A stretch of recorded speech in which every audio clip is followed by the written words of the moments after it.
à l'heure, nous allons suivre une petite communication du docteur Akef, qui n'est autre que le conseiller en développement économique à la Banque mondiale. Si la technique est prête.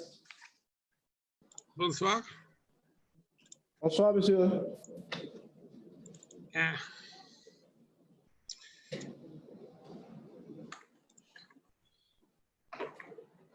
Vous m'entendez bien? Oui, nous vous entendons. Et vous voyez l'écran que j'ai partagé? C'est bon. C'est bon.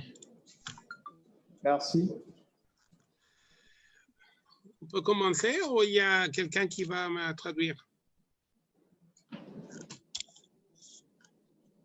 Oui, oui, vous pouvez commencer. OK. Un instant. Très bien. D'abord, je suis vraiment ravi d'être là avec vous. Je suis actuellement au Caire.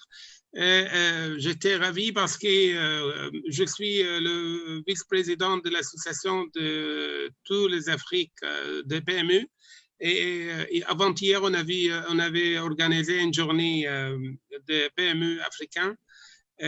Aujourd'hui, je suis vraiment ravi. Je ne sais pas qu'on dit grâce à COVID-19 ou du fait que j'étais principalement amené à visiter le Togo. J'étais à côté de Togo il y a quelques mois avant la COVID-19, mais j'ai vraiment été très enrichi par la discussion qui était déroulée tout à l'heure. Et je me suis dit que probablement ma présentation va être facile. J'ai vu aussi qu'il y aura tellement de richesse dans la discussion. Probablement, j'aurais dû changer ma présentation.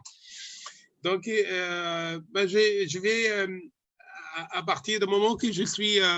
en fait, je pensais que j'aurais la chance à donner des lectures très simples à des audiences qui sont un peu averties. Mais je trouve que vous êtes trop avertis, donc je compte à trouver des gens qui trouvent des choses intéressantes à ma présentation. Je suis actuellement consultant à la Banque mondiale pour aider l'Égypte à concevoir un programme massif pour l'emploi d'à peu près 2 millions de personnes, 2 millions de gens. Et plutôt femmes. Et on travaille avec l'innovation sociale, avec le comportement behavior science, tout ce qui était nouveau, on essaie d'appliquer tout ce qu'il fallait pour faire. Je suis vraiment ravi d'être invité avec vous et partager à peu près quelques exemples que je vais passer rapidement.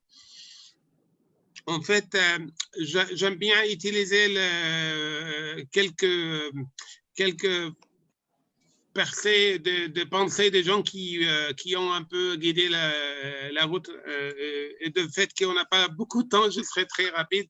En fait, je connais Zinedine Serdar, qui est un philosophe britannique d'origine indienne, qui disait il y a deux ans, en fait, je répète les codes qui disaient tout à l'heure que tout ce qui était normal, c'est maintenant évaporé.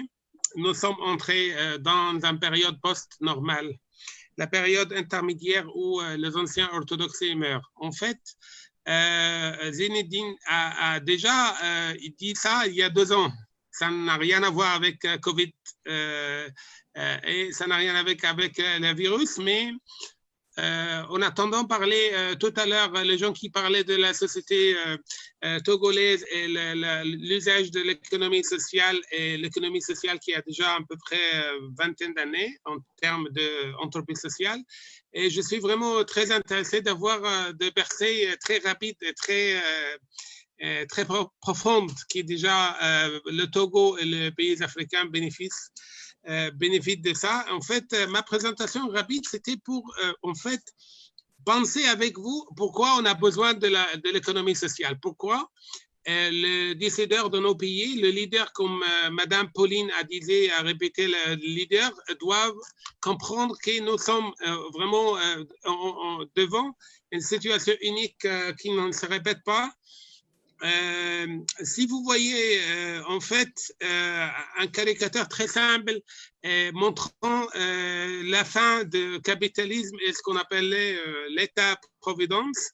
En fait, si vous voyez ici, on a comment l'État-providence a été imaginé, c'est qu'il y a trop de monde qui travaille, il y a un peu de gens qui sont handicapés, qui ne trouvent pas de travail, qui sont âgés, qui sont des enfants, des orphelins, qui sont aidés par la société. Au fur des années, on est arrivé à un point où vraiment tout le monde est sur les charrettes et il y a très peu de gens qui tirent en fait la charrette, qui fait qu'il y a vraiment un effondrement du système social. Je ne dis pas seulement, si vous voyez les dessins à droite, c'est le système de dette américain et les dépenses sociales qui augmentent, qui doublent en fait chaque décennie. C'est-à-dire chaque 10 ans, on a un doublement. Ça, c'est 10 trillions. C'est pas de milliards, c'est de trillions US dollars. Donc, ça fait une charge colossale à l'État. C'est l'État américain, c'est les États-Unis qui fait que lorsque Trump est arrivé au pouvoir, il a tout de suite annulé le sécurité d'Obama, c'était Obamacare, dû au fait qu'il était trop cher.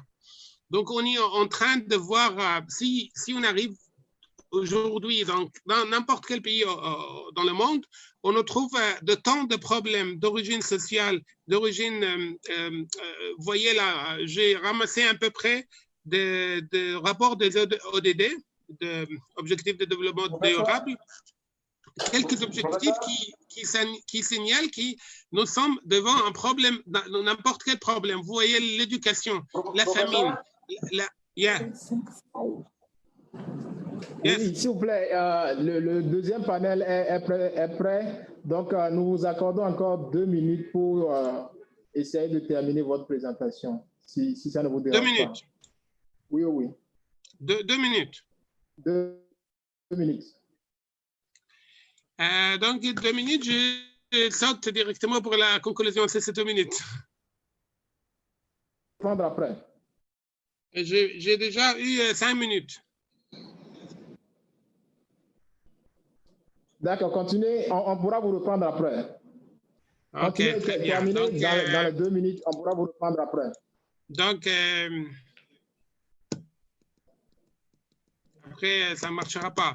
Donc, je m'arrête tout simplement sur des expériences concrètes pour l'entreprise sociale. J'avais prévu, en fait, de parler de quelques expériences personnelles que j'ai déjà fait en Inde, en Bangladesh et au Pakistan. Mais du fait qu'on n'a pas le temps, je focalise sur des exemples. En fait, l'introduction que je vais le faire justifie pourquoi on pense à l'entreprise sociale. Et lorsqu'on pense à l'entreprise sociale, on devait penser à l'innovation. Si vous voyez, il y a beaucoup de monde qui pense que l'innovation, c'est seulement l'innovation technologique. Et là, devant nous, un exemple très concret. Imaginons qu'il y a un très pauvre dame qui devait travailler pour faire gagner un peu d'argent. Il va acheter 1 kilo de pastèque, il va le revendre c'est $1, il va le vendre à $1,50.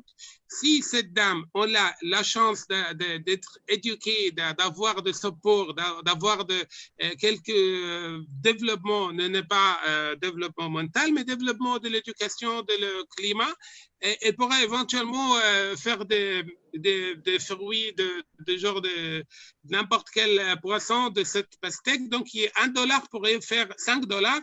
Si on a essayé un peu de l'entrer, cette dame, dans un incubateur technologique avec beaucoup de science, cette dame, le $1 peut être $15. Là, donc, lorsqu'on parle de l'innovation, c'est ça l'innovation sociale. L'innovation sociale n'est pas la technologique en termes en imaginant un problème donné. Donc, pour faire rapide, on a 3 choses qu'on doit penser. On doit penser à le changement actuel fait que tout le monde innove. Donc, on a l'expérience des gens rentrent dans l'innovation qui n'était pas dès le départ un paramètre clair. Je vous donne un autre exemple ici devant nous.